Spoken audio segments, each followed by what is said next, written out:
Hello YouTube family, I hope कि आप सभी अच्छे होंगे और 15 अगस्त की सभी को ढेर सारी शुभकामनाएं। Happy independence day. भारतीयों के घर में जब भी कोई खुशियाँ आती है तो मीठा खाने का मूड होता है। आज हमारे पूरे देश में जोरों शोरों से इंडिपेंडेंस डे की तैयारी होती है, तो आज आप सबके लिए रसगुल्ला की जबरदस्त रेसिपी लेकर के आई हूँ। रसगुल्ला किसे पसंद नहीं है। रसगुल्ला के नाम लेते ही मुंह में पानी आ जाते हैं। कि रसगुल्ला की रेसिपी बहुत ईजी है। रसगुल्ला बनाने के लिए बस 2 इंग्रेडिएंट्स है। तो चलिए आज की बहुत इजी रेसिपी रसगुल्ला की रेसिपी शुरू करते हैं। जब रसगुल्ला बनाने के लिए पूरी रेसिपी को देखना, अगर आपने कहीं भी स्किप कर दिया तो एक बेहतरीन और इजी रसगुल्ला बनाने की रेसिपी से आप चूक हो जाओगे। रसगुल्ला बनाने के लिए आप कोशिश करना कि गाय के दूध का ही इस्तेमाल करना। अगर आपके पास गाय का दूध नहीं है तो आप के दूध का भी इस्तेमाल कर सकते हैं। वैसे गाय के दूध में रसगुल्ले बहुत टेस्टी बनते हैं, एकदम फ्लफी बनते हैं। रसगुल्ला बनाने के लिए मैंने 2.5 लीटर जितना दूध लिया है। जब भी आप दूध को बॉयल करें तो सबसे पहले तले में पानी को डाल दें। पानी को डालने के बाद अब दूध डाल लें। मैंने 2.5 लीटर जितना दूध लिया। दूध को कढ़ाई में डालकर गैस पे डाल दें। इस वक्त गैस के फ्लेम को लो टू मीडियम ही रखें। लो टू मीडियम फ्लेम पे दूध को बॉयल करें। रसगुल्ला बनाते वक्त अगर आपने दूध का टेम्परेचर को सही रखा, कितने दूध को गर्म किया जाता है, किस टेम्परेचर पर विनेगर डाली जाती है, तो आपके रसगुल्ला भी फर्स्ट बार में एकदम दवाई से भी ज़्यादा बेहतरीन बनेंगे, एकदम स्पंजी बनेंगे। दूध को बॉयल होते होते 7 से 8 मिनट हो चुके। इस वक्त गैस की फ्लेम मैंने हाई नहीं किया है, लो फ्लेम पे 60% तक ही दूध को गर्म करना है। रसगुल्ला बनाते वक्त अगर छोटी छोटी ट्रिक को अगर आप फॉलो करोगे तो हलवाई से रसगुल्ला लाना आप भूल ही जाओगे। जब भी मूड हुआ घर में बना ले रसगुल्ला। दूध को गर्म करते करते 60% तक दूध हमारी अच्छी तरीके से गर्म हो चुकी है। हमें इतना ही दूध को गर्म करना है। इस वक्त गैस की फ्लेम को ऑफ कर लें। आप रसगुल्ला बनाने के लिए पनीर बनाएं तो उस वक्त गैस की फ्लेम को ऑफ ही रखें और जब भी आप दूध को करें तो 60% तक की बॉयल करें। 2.5 लीटर जितना दूध में 1 टीस्पून जितना विनेगर के लिए, विनेगर जितना आप ले उतना ही पानी को ले। 8 टीस्पून जितना विनेगर ले और 8 टीस्पून जितना ही आप पानी को मिला ले। अगर आपने डायरेक्ट विनेगर डाल दी और एक बार ही विनेगर डाल दी तो आपके रसगुल्ला बिल्कुल स्पंजी नहीं बनेंगे। रसगुल्ला के पनीर बिल्कुल कड़क बनेंगे, सॉफ्ट बिल्कुल नहीं बनेंगे। तो मैंने विनेगर में पानी को मिला दिया है। रसगुल्ला बनाए तो विनेगर को एक बार नहीं डालें, विनेगर को स्टेप बाय स्टेप डालें। 1 बार 2 बार 3 बार करके हाफ विनेगर को डालते जाए और दूध को स्टर करते जाए। इसे 40 स्पून जितना विनेगर को डालकर दूध को मैंने स्टर कर दिया है। इस तरीके से दूध में विनेगर थोड़ी सी डाल दी और स्टर करते जाए। दूध की क्वालिटी हर दूध की अलग अलग होती है। किसी दूध में विनेगर कम डालने से भी फट जाती है। तो इसलिए जब भी आप रसगुल्ला या पनीर की रेसिपी के लिए पनीर को बनाएं तो विनेगर को आप स्टेप बाय स्टेप ही डालें, थोड़ी थोड़ी डालें, 2 से 3 बार करके डालें।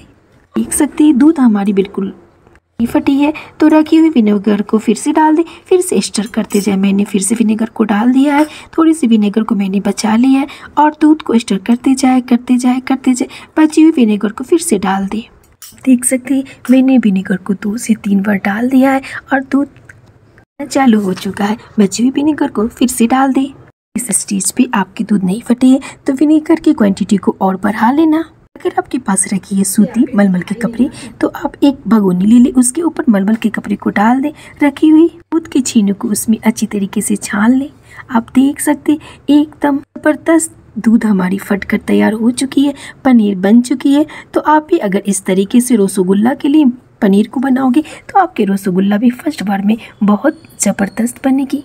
पनीर को अच्छी तरीके से छानकर रखी हुई पनीर में थोड़ी सी पानी को डालकर इससे खटास हटा ले। इससे क्या होता है रसगुल्ला खट्टी नहीं बनेगी, एकदम ज़बरदस्त बनेगी। पनीर में पानी को डालकर उंगली के पोरों से अच्छी तरीके से दबा दे पूरे पनीर को। आप देख सकते एकदम जालीदार पनीर हमारी बन चुकी है। रसगुल्ला अगर गाय के दूध की बनाई जाए तो पनीर को फाड़ते फाड़ते ही पता चल जाता है कि आज हमारी रसगुल्ला ज़बरदस्त बनने वाली है। तरीके से थोड़ी थोड़ी पानी को डालकर पनीर को अच्छी तरीके से हाथ से मल ले तो पनीर से पूरी खटास निकल जाएगी।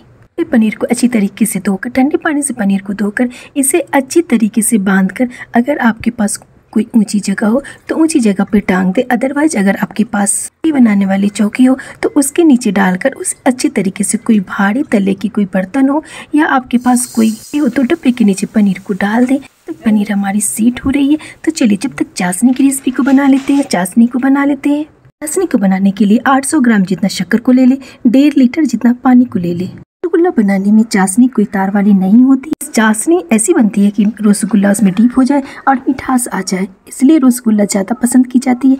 अगर आप शुगर पेशेंट हो तो भी शुगर पेशेंट वाले भी रसगुल्ला की रेसिपी को खा सकते हैं। पनीर को मैंने टांग दिया था तो आप देख सकते हैं पनीर से पानी अच्छी तरीके से ड्रेन हो चुकी है। चलिए पनीर को रसगुल्ला बनाने के लिए थोड़ी सी मैश कर ले। आप रसगुल्ला बनाने के लिए पनीर को ले तो पनीर को हाथ के पीछे वाले हथेली से अच्छी तरीके से प्रेस कर ले। जब गाय के दूध से रसगुल्ला की रेसिपी बनाए तो आप पनीर को ज़्यादा मैश नहीं करें। इससे क्या होगा, आपके रसगुल्ले अच्छे नहीं बनेंगे, आपको अच्छे रिजल्ट नहीं मिलेंगे। फिर रखी हुई चाशनी को एक बार देख ली। जब भी रसगुल्ला बनाने के लिए अब चाशनी को बनाए, चाशनी के कलर को बिल्कुल एकदम करने के लिए चाशनी में 1 नींबू के रस को डाल दे। इससे क्या होता है, चाशनी में गंदगी होती है वो इजीली निकल जाती है, चाशनी का कलर एकदम वाइट हो जाता है। इस तरीके से चाशनी में 1 नींबू के रस को डाल दे। आप देख सकते नींबू के रस को डालते ही चाशनी में चारों तरफ से एकदम गंदगी जैसे निकल रही है। तो आप इस तरीके से चाशनी को नीट एंड क्लीन कर लेना, तो आपके रसगुल्ला के चाशनी में एकदम वाइट बनेंगे। आपके पास नींबू नहीं हो तो हाफ टी स्पून जितना आप विनेगर को भी डाल लेना। फिर आप रसगुल्ला के पनीर को मैश करें तो 5 मिनट से ज़्यादा मैश नहीं करें। इस तरीके से मैश करके अच्छी तरीके से तैयार कर दे। अगर आपने ज़्यादा मैश कर ली, अगर घी ज़्यादा निकल गए तो आपके रसगुल्ला बिखर जाएंगे, अच्छे नहीं बनेंगे, रिजल्ट वो नहीं मिलेगा जो हलवाई वाले रसगुल्ला में मिलते हैं। इस तरीके से हाथ के पीछे वाले तलवों से अच्छी तरीके से मैश कर ले। अगर आप नए हैं तो रेसिपी को पूरा देखें, रेसिपी को कहीं से भी स्किप नहीं करें। छेना को मैश करते करते 4 से 5 मिनट होने को है। छेना हमारी अच्छी तरीके से तैयार हो चुकी। छेना को आप चाहे तो छोटे छोटे पेड़े बना ले, अदरवाइज आप चाहे तो इस तरीके से जैसे मैं बना रही हूँ, छोटे छोटे पेड़ों को लेकर हाथ से इस तरीके से अच्छी तरीके से प्रेस कर ले। और सॉफ्ट करने के लिए अगर आप चाहे तो थोड़ी सी घी को ले ले। लगाने से रसगुल्ला के अंदर जो भी क्रैकल होते हैं वो अच्छी तरीके से सॉफ्ट हो जाते हैं और आपके रसगुल्ले बिल्कुल परफेक्ट बनते हैं। साइज आप अपने अकॉर्डिंग कर लेना, आप छोटी बड़ी जिस तरीके से बनाना चाहते हैं। 1 किलो जितना दूध में 12 रसगुल्ला बन जाते हैं। ये बचे हुए कुछ रसगुल्ला के छीने हैं, तो चलिए फिर से इन्हें भी आपको बना करके दिखा देते। थोड़ी सी रसगुल्ला की छीने को ले ले। रसगुल्ला को बिल्कुल सॉफ्ट और ज़बरदस्त बनाने के लिए थोड़ी सी को ले ले। घी लगाने से एकदम सॉफ्ट और एकदम स्पंजी रसगुल्ला बनेंगे। तरीके से उंगली के पोरों से अच्छी तरीके से घुमा ले और बिल्कुल गोल गोल हलवाई वाली रसगुल्ला आप घर में ही बना ले। तो आप देख सकते हैं सारी रसगुल्ला को मैंने अच्छी तरीके से तैयार कर लिया है। टिक एंड ट्रिक, जब भी आप रसगुल्ला को बनाएं तो आप रसगुल्ला को बनाने के बाद फिर से उसे गोल गोल रखते वक्त नहीं घुमाएं। इससे क्या होता है, रसगुल्ला फट जाती है और आपकी रसगुल्ला बिल्कुल वैसी नहीं बनेगी जैसे हलवाई के रसगुल्ले के बनते हैं। सारे रसगुल्ला के गोली को हमने बना लिया है। गैस पे रखी हुई चाशनी भी हमारी तैयार हो चुकी है। तो आप देखना कि मैं चाशनी में एक साथ ही पूरे रसगुल्ला को डाल दूंगी और इस तरीके से आपने भी अगर रसगुल्ला बना ली, मैं दावा करती हूँ कि छोड़ दो कि आप हलवाई की से रसगुल्ला लाना। जब भी आपको मूड करे तो 20 मिनट में ही एकदम स्पंजी रसगुल्ला अब आप घर में ही बना लोगे। गैस पे रसगुल्ला को रखते वक्त गैस की फ्लेम को हाई रखें। तो रसगुल्ला को कुक होते हुए 8 मिनट हो चुके। आप देख सकते हैं रसगुल्ला एकदम डबल फुलकर एकदम बड़ी बड़ी रसगुल्ला हो चुकी है। गैस की फ्लेम को लो कर दे। लो फ्लेम पे 5 मिनट के लिए फिर से कुक कर लेते। जैसे ही 5 मिनट हो जाए तो ढक्कन को हटाकर फिर से रिजल्ट आपको दिखाती हूँ। 8 मिनट हाई फ्लेम पे खुली हुई बिना ढक्कन के कुक करें। 5 मिनट लो फ्लेम पे मीडियम फ्लेम पे, लो टू मीडियम फ्लेम पे 5 मिनट तक आप रसगुल्ला को ढक करके कुक करें। हटाकर रसगुल्ला के रिजल्ट को आप देख लिए। ढक्कन हटाने के बाद आप 5 मिनट तक गैस के फ्लेम को लो करके फिर से कुक कर ले। चलिए तैयार है एकदम जबरदस्त इंदौर से साइफवायार की तरीके से एकदम इजी एकदम फ्लफी रसगुल्ला की रेसिपी। रसगुल्ला की रिजल्ट देखनी है तो उंगली के पोरों से दबा करके देख ले। एकदम स्पंज से भी सॉफ्ट रसगुल्ला को तोड़ के भी आपको दिखा देती हूँ। एकदम जालीदार, अंदर से एकदम पूरी रसगुल्ला में जाली भरी हुई। यूट्यूब फैमिली, अगर आज की ज़बरदस्त super tasty super spongy rasgulla की रेसिपी आपको अच्छी लगी तो प्लीज़ मेरी वीडियो के नीचे लाइक का बटन है उसे क्लिक करें और मेरे चैनल को सब्सक्राइब करना ना भूलें। Thank you for watching YouTube family.